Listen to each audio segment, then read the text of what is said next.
আমি নূপুর। আমি চাকমা হলেও নন্দীগ্রামের সবচাইতে সুন্দরী ও তরুণী আদিবাসী মেয়ে ছিলাম। আমি একজন আদিবাসী চাকমা মেয়ে। চাকমা মেয়েদের পোশাক আশাক এমন, এটা সাধারণত প্রত্যেকটা মানুষের কিছুটা হলেও ধারণা আছে।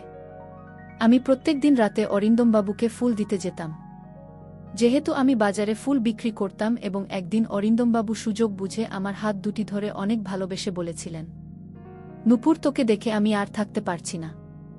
আমি অরিন্দমবাবুকে বলেছিলাম আমার বয়স হয়নি, আর আমার প্রেম করার বয়স হয়নি। ভালো, এটা কি জিনিস সেটা এখনো বুঝি না। কিন্তু অরিন্দমবাবু বললেন, আরে অনেকদিন থেকেই চেষ্টা করছিলাম তোর কাছে আসা, কিন্তু আমি ভয় পাচ্ছিলাম। তুই শুধুমাত্র একবার আমাকে একটা সুযোগ দিন। আমি বলেছিলাম, আমি আপনাকে কি সুযোগ দিব? আমার তো সুযোগ দেওয়ার বয়স হয়নি। এই বয়সে আমার সম্ভব না। আমি তো আপনার মেয়ের বয়স মাত্র 13 বছর বয়স আমার। কিন্তু অরিন্দমবাবু আমার কোনো কথা শোনেনি। তারপর প্রত্যেক দিন রাতের অন্ধকারে অরিন্দমবাবু আমাকে নিজের ইচ্ছামতো, অরিন্দমবাবু আমার পিছু ছাড়েনি, এবং আমি বাধ্য হয়ে পাগলের মতো তার কথা বিশ্বাস করে তাকে নিজের সব কিছু দিয়ে বসেছিলাম। অরিন্দমবাবু আমাকে দেখে বলেছিলেন, উপর, তুই চাকমা মেয়ে হলেও সবার চাইতে আলাদা, এবং তোকে দেখে তো যে কেউ তোর প্রেমে পড়ে যাবে। কিন্তু সাবধান থাকিস। যে কোনো পুরুষ মানুষের মিষ্টি কথায় পড়ে গিয়ে নিজের জীবনটা কিন্তু নষ্ট করিস না। এবং অরিন্দমবাবুর মিষ্টি কথাতেই আমি নিজের সবকিছু তাকে দিয়ে বসেছিলাম, কারণ আমি তার উপর অনেক ভরসা করেছিলাম। আসলে আমরা যেহেতু চাকমা ছিলাম, তাই আমরা শাড়ি পরতাম। আমাদের শাড়ি হাঁটুর উপর থেকে থাকত এবং আমাদের খোপায় ফুল থাকত। আমাদের সাজগোজ তাই কিন্তু এরকম। কিন্তু আমি চাকমা হলেও ভীষণ ফর্সা ছিলাম। তাই নন্দীগ্রামে প্রত্যেকটা পুরুষ মানুষ শুধুমাত্র আমার সৌন্দর্য দেখে আমাকে নিজের কাছে পাওয়ার জন্য সবাই পটানোর অনেক চেষ্টা করত। কিন্তু আমি কারো মিথ্যে প্রেমের জালে পড়েনি। আমি নিজেকে ধরে রেখেছিলাম। কিন্তু আমি যখনই অরিন্দমবাবুকে ফুল দিতে যেতাম, তখনই সে আমার দিকে তাকিয়ে থাকত। যেহেতু আমি ভীষণ ফর্সা ছিলাম, আমি তাকে অনেক ভালো মানুষ ভেবেছিলাম, কারণ উনার চোখের দিকে তাকালে একটা সততার আভাস পেতাম।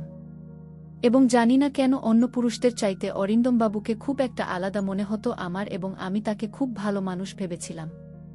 তাই আমি নিজেকে উনার ভালোবাসা থেকে আটকে রাখতে পারিনি। তখন আমারও ভীষণ ভাল লাগত। তারপর 15 দিন ধরে অরিন্দমবাবু আমাকে রোজ, এবং আমি খুব খুশি ছিলাম উনার ভালোবাসা পেয়ে। কিন্তু সেদিন সকালে ঘুম থেকে উঠেই আমার পায়ের তলা থেকে মাটি সরে যায়, কারণ অরিন্দমবাবু হঠাৎ করে আমাকে একা ছেড়ে কলকাতা শহরে চলে গেছিল, এবং আমি 1 মাসের মধ্যেই মা হয়ে গিয়েছিলাম। অরিন্দমবাবু আমাকে কিভাবে কি করেছিল, এবার বলি অরিন্দমবাবুর সঙ্গে আমার আসল কাহিনী। আসলে অরিন্দমবাবু আমাদের নন্দীগ্রামে 1 মাসের কন্ট্রাক্টের কাজে এসেছিলেন। উনি একজন ইঞ্জিনিয়ার ছিলেন। উনার বাড়ি কলকাতা শহরে ছিল, এবং হরিয়া কাকা অরিন্দমবাবুর সঙ্গে থাকত। হরি আকা দুপুরবেলা অরিন্দমবাবুর খাবারদাবার রান্না করে দিয়ে নিজের বাড়িতে চলে যেত।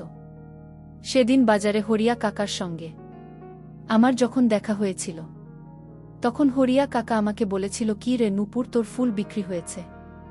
আজ কিছু ভাল ফুলগুলো কিন্তু আলাদা করে রাখিস বাবুর জন্য। আমি তখন তাকে বলেছিলাম, কেন আজ ভাল ফুলগুলো আলাদা করে রাখব, আর কোনো বাবুর জন্য ফুল আলাদা করে রাখবেন? হরিয়া কাকা তখন আমাকে বলেছিল, পশ্চিম দিকের যে বড় বাড়ি আছে সেই বাড়িতে কলকাতা থেকে নাকি একজন নতুন বাবু এসেছেন। উনি হলেন অরিন্দমবাবু, আর উনি আজকে কিছু ফুল চেয়েছেন। তাই তুই সন্ধ্যায় গিয়ে অরিন্দমবাবুকে কিছু ফুল দিয়ে আসিস। হরিয়া কাকার কথা শুনে সেদিন আমি আমার বাড়ি ফেরার আগে পশ্চিম দিকের বড় বাড়িতে গিয়েছিলাম সাহেবকে ফুল দিতে। তারপর ওই বড় বাড়ির সামনে এসে যখন আমি দরজাটা ঠকঠক করলাম, তখন ভেতর থেকে একটা বাবু বেরিয়ে এলেন। উনি ভীষণ তরুণ ও সুন্দর ছিল দেখতে, এবং উনাকে দেখে সাহেবের মতোই লাগছিল। তারপর উনি আমার পা থেকে মাথা পর্যন্ত আমার দিকে খুব ভালোভাবে তাকিয়ে দেখলেন। তারপর আমার হাতে ফুলের ঝুড়িটা দেখে বাবু বললেন, তাহলে তুমি আমাকে ফুল দিতে এসেছ? আমি তখন বাবুর মুখের দিকে তাকিয়ে বললাম, হ্যাঁ, বাবুকে ফুল দিতে এসেছি। আজ দুপুরে হরিয়া কাকা মুখে এখানে ফুল নিয়ে আসতে বলেছিল। তারপর আমি যখন ফুলের ঝুড়িটা বাবুর হাতে দিয়েছিলাম, তখন বাবু উনি আমাকে ফুলের যতটা দাম হয়েছিল তার চাইতে কিন্তু একটু বেশি পরিমাণে টাকা দিয়েছিলেন। কিন্তু আমি বেশি টাকা নিতে রাজি হয়নি। আমি যখন বেশি টাকা নিতে রাজি হয়নি, তখনই আমার 2 হাত ধরে বলেছিলেন, এই টাকাটা রাগের পরিবর্তে তুমি আমাকে আবার কাল ফুল দিতে আসবে। তারপর আমি যখন ফুল দিয়ে সেখান থেকে ফিরে আসছিলাম, তখন উনি কিন্তু আমার দিকে তাকিয়েছিলেন। তারপর আমি চুপচাপ নিজের বাড়ি ফিরে চলে এসেছিলাম। এইভাবে প্রত্যেক দিন সন্ধেবেলায় নিজের বাড়ি ফেরার আগে আমি বাবুকে ফুল দিতে যেতাম। এইভাবে প্রায় ৩-৪ দিন হয়ে যাওয়ার পরে বাবুর সঙ্গে আমি বেশ কথা বলতে গেছিলাম। আসলে আমি খুব লাজুক প্রকৃতির মেয়ে ছিলাম। আমি প্রয়োজনের বেশি কথা কারো সঙ্গে বলতাম না। সেদিন সন্ধ্যাবেলায় যখন আমি বাবুকে ফুল দিতে যাই তখন উনি সেদিন আমাকে জানি না কেন ঘরের ভিতরে ডেকেছিলেন। এবং আমি যখন বাবুর কথা শুনি ঘরের ভিতরে ঢুকে উনার হাতে ফুলের ঝুড়িটা দিয়েছিলাম, তখন উনি আমাকে বলেছিলেন, দেখুন উপর, আমি তোমাকে আজ কিছু কথা বলতে চাই। জানি না আমার কথা শুনে তোমার খারাপ লাগবে না, ভাল লাগবে। তখন আমি বাবাকে বলেছিলাম, বাবু তুই আমাকে কি বলতে চাইছি সেটা নিঃসন্দেহে বলতে পারিস, আমি কিচ্ছু খারাপ মনে করব না। বাবু তখন হঠাৎ করে আমায় বললেন, দেখুন উপর, তুমি চাকমা হলেও তুমি দেখতে ভীষণ সুন্দরী এবং আমি জানি তোমাদের পোশাক পরিচ্ছদ এরকমটাই, কিন্তু আমি তোমাকে এখন যে কথাটা বলতে যাচ্ছি সেটা বলতে আমার ভীষণ লজ্জা লাগছে, কিন্তু আমি না বলে থাকতে পারছি না। আসলে সৌন্দর্য দেখে অনেক পুরুষ তোমার জন্য পাগল হয়ে যাবে, তাই তুমি নিজেকে ঢেকে রেখো, এটা আমি কিন্তু তোমার ভালোর জন্যই বললাম। তুমি আমার কথা কিছু খারাপ মনে করো না। সেদিন বাবুর কথা শুনে আমি তার চোখের দিকে অনেকক্ষণ তাকিয়েছিলাম এবং জানি না কেন সেদিন তার ওই কথা শুনে আমি তাকে মনে মনে পছন্দ করতে শুরু করেছিলাম এবং ধীরে ধীরে কখন যে আমাদের দুজনের মধ্যে প্রেম হয়ে যায় সেটা আমরা বুঝতে পারিনি। এবং আমি তো নিজেকে খুব ভাগ্যবতী মনে করেছিলাম, কারণ আমার মতো একজন আদিবাসী মেয়েকে একজন সাহেব পছন্দ করেছিল। তারপর সেদিন সন্ধ্যায় যখন আমি বাবুর বাড়িতে ফুল দিতে যাই তখন বাবু আমায় নিজের ঘরের ভিতরে নিয়ে গিয়েছিলেন। তারপর আমি যখন বাবুর ইচ্ছেটা বুঝতে পেরেছিলাম তখন আমি কিন্তু বাবুকে মুখ ফুটে বলেছিলাম যে, বাবু তুই যখন মরে বিয়ে না করবে ততক্ষণ কিন্তু আমি এসব কিছু করতে পারব না। আমি জানি তুই ওকে সত্যিকারের খুব ভালোবাসিস, কিন্তু এই সব ভালোবাসা স্বামী স্ত্রীর মাঝে হয়, কিন্তু আমি তো তোর স্ত্রী নেই, তাই যেদিন তুই আমাকে বিয়ে করবি সেদিন তুই পাবি। তারপর বাবু আর আমাকে কোনোদিনও সবের জন্য জোর করেনি। তারপর 2 দিন পরেই বাবু একজন পণ্ডিতকে ডেকে নিজের ঘরের মধ্যেই আমাকে বিয়ে করেছিল এবং আমাকে বলেছিল আমি যাতে এই বিয়ের কথাটা এখন কাউকে না বলি। তাই বাবুর কথা মতো আমিও এই বিয়ের কথাটা আমার বাড়ির লোককেও বলিনি। যে বাবু সাহেব আমাকে বিয়ে করেছিলেন সেদিন বিয়ে করার পরে প্রত্যেক দিন অরিন্দম বাবু আমার সঙ্গে নিজের পূরণ করতেন, কখনো দুপুরে কখনো সন্ধ্যায়, তার যখন ইচ্ছে হতো। এবং এই কথাটা কিন্তু কেউ জানত না যে আমার সঙ্গে অরিন্দমবাবুর বিয়ে হয়েছিল, কারণ আমরা লুকিয়ে দেখা করতাম। এমনকি হরিয়া কাকা এই কথাটা জানত না। আসলে অরিন্দমবাবু আমাকে বলেছিল সে নাকি যখন শহরে ফিরে যাবে তখন নাকি আমাকেও নিজের সঙ্গে করে শহরে নিজের বাসায় নিয়ে যাবে এবং সেদিনই সে আমার বাবা মাকে সব কিছু সত্যি কথা বলে দিবে। তাই আমিও স্বামীর কথায় বিশ্বাস করে চুপচাপ ছিলাম। তারপরেই ভাবে 20 দিন হয়ে যাওয়ার পরে সেদিন আমি যখন অরিন্দম বাবুর বাড়িতে যাই তখন দেখি বাড়িতে অনেক বড় তালা লাগা ছিল। তারপর আমি যখন হরিয়া কাকাকে অরিন্দম বাবুর ব্যাপারে জিজ্ঞেস করেছিলাম তখন হরিয়া কাকা যা বলেছিল সেটা শুনে তো আমার মাথায় মনে হলো আকাশ ভেঙে পড়ে গিয়েছে, কারণ অরিন্দম বাবু তো নিজের কাজ শেষ করে কলকাতা শহরে আবার ফিরে চলে গিয়েছিল এবং সে আমাকে একবারও এ কথা বলেনি যে সে আজকেই কলকাতা শহরে ফিরে চলে যাবে। এমনকি সে নিজের বাড়ির ঠিকানাটুকু আমাকে বলেনি, বাদেনি। এবং সেদিন আমার আর কিছু বুঝতে বাকি ছিল না যে অরিন্দমবাবু আমার সঙ্গে শুধু নিজের ইচ্ছেটা পূরণ করার জন্য আমার সঙ্গে বিয়ের নাটক করেছিলেন। তার মানে উনি আমাকে কোনোদিন মন থেকে ভালোবাসেন। অরিন্দমবাবুর আমাকে ছেড়ে চলে যাওয়ার পরে আমি কিন্তু 9 মাস তার অপেক্ষায় বসেছিলাম এবং আমি ওই সময় 9 মাসের একজন মা হয়েছিলাম। আমি অরিন্দমবাবুর মা হতে চলেছিলেন। জানি না কেন, তাও আমার মনে একটা বিশ্বাস ছিল যে একদিন না একদিন অরিন্দমবাবু আমাকে অবশ্যই নিতে আসবেন। এদিকে গ্রামের লোকেরা তো আমার এবং আমার পরিবারের ঘুম হারাম করে দিয়েছিল। আমার জাতির লোকেরা তো আমাকে ও আমার বাবা মাকে জাতি থেকে বহিষ্কৃত করেছে। আমাকে সবাই কলঙ্কিনী বলে ডাক। তাও আমি চুপচাপ সবকিছু সহ্য করে এটাই ভাবতাম যে একদিন অবশ্যই আমার জীবনের সবকিছু ঠিক হয়ে যাবে। 9 মাস অপেক্ষা করার পরেও যখন অরিন্দমবাবু আমাকে নিতে আসেনি তখন আমি হরিয়া কাকার কাছে অরিন্দমবাবুর কলকাতার বাড়ির ঠিকানা নিয়েছিলাম এবং ঠিকানা নিয়ে আমি নিজের মনের সাহস করে নন্দীগ্রাম থেকে একাই কলকাতা শহরে গিয়ে অরিন্দমবাবুর বাড়িতে গিয়ে পৌঁছেছিলাম। তারপর সেখানে গিয়ে দেখি অরিন্দমবাবুর অনেক বড় বাড়ি, এবং সে পুরো বাড়িটি কর্মচারীরা ফুল দিয়ে খুব সুন্দর করে সাজিয়ে তুলেছিল। আমি বুঝতে পেরেছিলাম এখানে কোনো অনুষ্ঠান হচ্ছে। তারপর আমি যখন বহু কষ্টে বাড়ির ভেতরে প্রবেশ করলাম তখন দেখলাম একজন ভদ্রমহিলা সবাইকে কাজের নির্দেশ দিচ্ছিলেন। তারপর ওনার নজর যখন আমার উপরে পড়ল তখন উনি আমাকে জিজ্ঞেস করলেন, এই মেয়ে তুমি আমার ঘরে কি করছো, এবং তুমি তো 9 মাসের গর্ভবতী মনে হচ্ছে।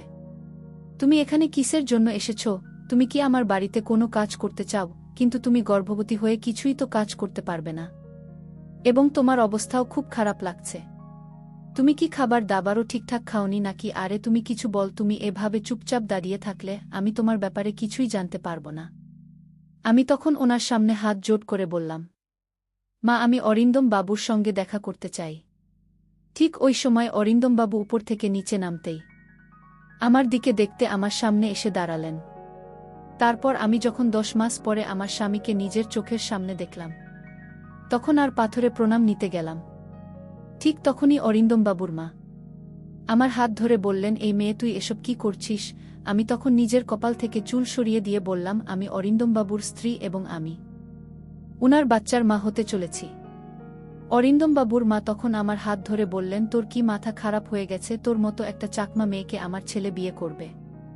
আমার ছেলের 2 দিন পরে বিয়ে আছে, তাই এসব তামাশা একদম এখানে করবি না। তাই এখান থেকে চুপচাপ বেরিয়ে যায়। তোর মতো যে কোনো রাস্তার মেয়ে সে বলবে যে সে আমার ছেলের স্ত্রী আর আমরা সেটা মেনে নেব। ওই সময় আমি কিন্তু অরিন্দমবাবুর চোখের দিকে তাকিয়েছিলাম। তখন উনি আমাকে যা বলেছিলেন সেটা শুনে তো আমার পায়ের তলা থেকে যেন মাটিটায় সরে গিয়েছিল। কারণ উনি আমাকে বলেছিলেন, কে তুমি? আমি তোমাকে চিনি না। আর আমার বাড়িতে এসব ঝামেলা না করে চুপচাপ তুমি বাইরে বেরিয়ে চলে যাও। কারণ 3 দিন পরেই আমার বিয়ে আছে। তারপর তারা আমাকে জোর করে বাড়ি থেকে বের করে দিয়েছিল। বাড়ি থেকে বের করে দেওয়ার পরেও আমি কিন্তু অরিন্দম বাবুর বাড়ির সামনে বসেছিলাম। আমি কিন্তু হার মানিনি এবং তাদের আমাকে অনেকবার বলার পরেও যখন আমি সেখান থেকে কোথাও যাইনি তখন অরিন্দমবাবুর মা আমাকে বলেছিলেন, এই মেয়ে তুই যদি এখান থেকে না যাস তাহলে আমি কিন্তু পুলিশ ডাক। উনার কথা শুনে আমি কিন্তু তাও তাদের বাড়ির সামনে থেকে কোথাও যাইনি, আমি চুপচাপ ওখানে বসেছিলাম। তারপর অরিন্দমবাবুর মা যখন পুলিশ ডেকে আমাকে পুলিশের হাতে দিয়েছিলেন তখন আমি পুলিশকে কিন্তু সবকিছু সত্যি কথা বলতে বাধ্য হয়েছিলাম যে আমার সঙ্গে 10 মাস আগে অরিন্দমবাবুর সঙ্গে আমার বিয়ে হয়েছিল। তারপর পুলিশ যখন আমার অসুস্থ শরীর দেখে আমাকে একটা সরকারি হাসপাতালে নিয়ে যায়, সেই হাসপাতালের এক নার্স আমার অনেক সাহায্য করেছিল।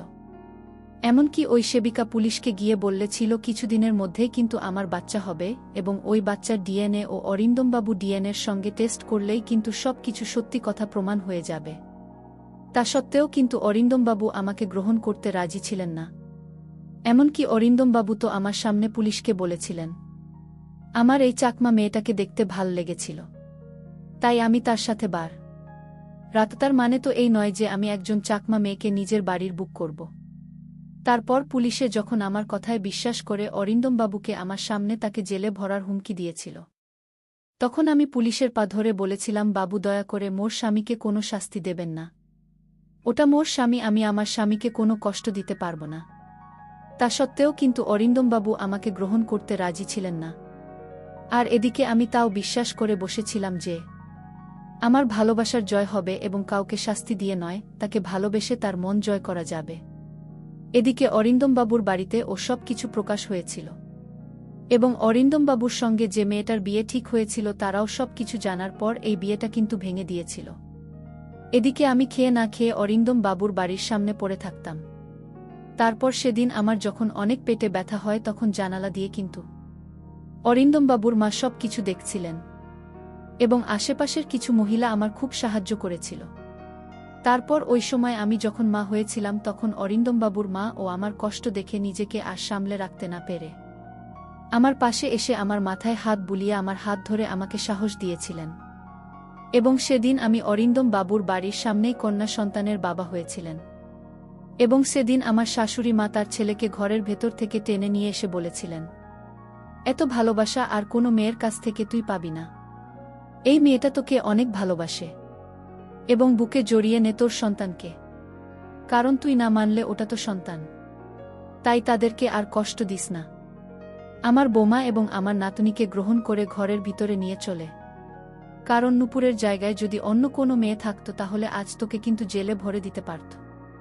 কিন্তু নূপুর সেটা করেনি। ভালোবাসা দিয়ে তার স্বামীর মনটাকে জয় করে নিয়েছিল এবং তার শাশুড়ি মাকে। আজকের গল্পটা কেমন লাগলো তা অবশ্যই কমেন্ট করে জানাতে ভুলবেন না। আর আমার চ্যানেলটিকে সবাই সাবস্ক্রাইব করে দিও। ধন্যবাদ সবাইকে।